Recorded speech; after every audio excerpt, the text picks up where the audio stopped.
नमस्कार, मैं विनय प्रताप सिंह और आप देख रहे हैं नेशन स्टेशन। आज 14 नवंबर 2025 जब बिहार चुनाव के परिणाम आने थे, ऐसे में सभी को लग रहा था कि एनडीए की सरकार बननी तय है।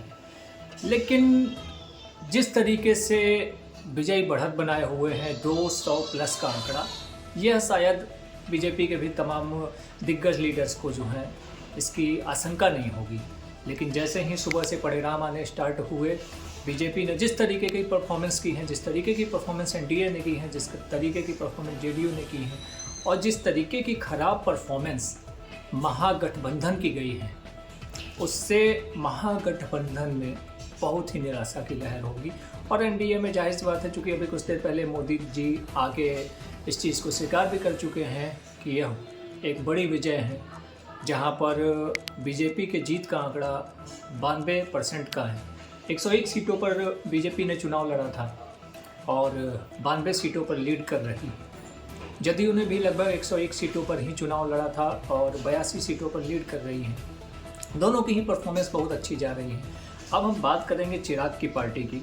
चिराग की पार्टी ने भी जिस तरीके से परफॉर्मेंस दिया है, 29 सीटों पर चुनाव लड़कर और लगभग 19 से 20 सीटों पर विजयी बढ़त बनाए हुए हैं।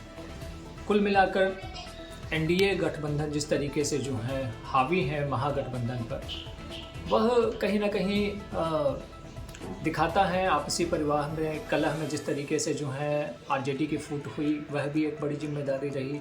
और जिस तरीके से खुलेआम मंचों से गुंडाई करने की धमकी दी गई सरकार बनने पर, वह भी कहीं ना कहीं जनता को प्रभावित की। लेकिन जनता को प्रभावित करने का जो सबसे बड़ा कारण दिखता है, वह नीतीश कुमार का चुनाव के ठीक पहले लगभग 1 करोड़ महिलाओं के खाते में 10,000 रुपये भेजना। यह कहीं ना कहीं एक बड़ा दूरदर्शिता का सोच थी, जिसकी वजह से यह परिणाम आ गए हैं। फिलहाल मैं आपको सीटों का रुझान बताता हूँ। लगभग 101 में से 92 सीटों पर भाजपा आगे चल रही है। 101 में से 82 सीटों पर लगभग विजय की तरफ जो है जदयू बढ़ रही है। चिराग पासवान की भी जो है 19 सीटों से अधिक जो है विजय की तरफ बढ़ रही है। वहीं मैं आपको बताता हूँ कि आरजेडी 27 सीटों पर आकर सिमट रही है। कांग्रेस 5 पर, लेफ्ट 3 पर और वीआईपी पार्टी का खाता भी नहीं खुला, अर्थात 0 पर। यहाँ पर AIMIM जो कि असदुद्दीन ओवैसी की पार्टी है, बढ़िया परफॉर्मेंस करते हुए उन्होंने 5 सीटों पर लीड कर रखी है। वहीं पिछली बार जहां 75 सीटें महागठबंधन की कम हुई हैं, वहीं सेम आंकड़ा 75 सीटें एनडीए की बढ़ोतरी हुई है। अब हम बात कर लेते हैं कुछ वीआईपी सीटों की।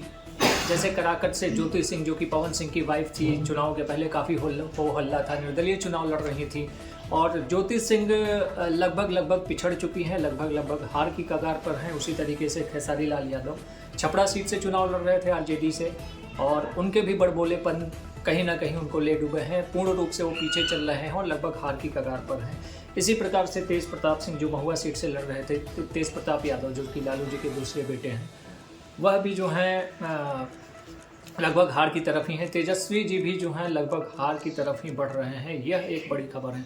हाँ, एक माफिया अनंत सिंह जो मोकामा से लड़ रहे थे, उनकी जीत हो चुकी है। लेकिन इन सब के बीच एक नई पार्टी आई थी, जन सुराज पार्टी, प्रशांत किशोर जी की, जिन्होंने जिसके लिए भी चुनाव तैयारी की, संभवतः उसको चुनाव जिताया, लेकिन अपनी पार्टी का वो खाता भी नहीं खोल पाए। इस प्रकार से कह सकते हैं कि बिहार ने देखा जाए तो एनडीए को चुनकर विकास की सरकार को चुना है। शीघ्र ही ऐसे और भी मुद्दों के साथ आपके साथ रूबरू होंगे। तब तक के लिए धन्यवाद, नमस्कार।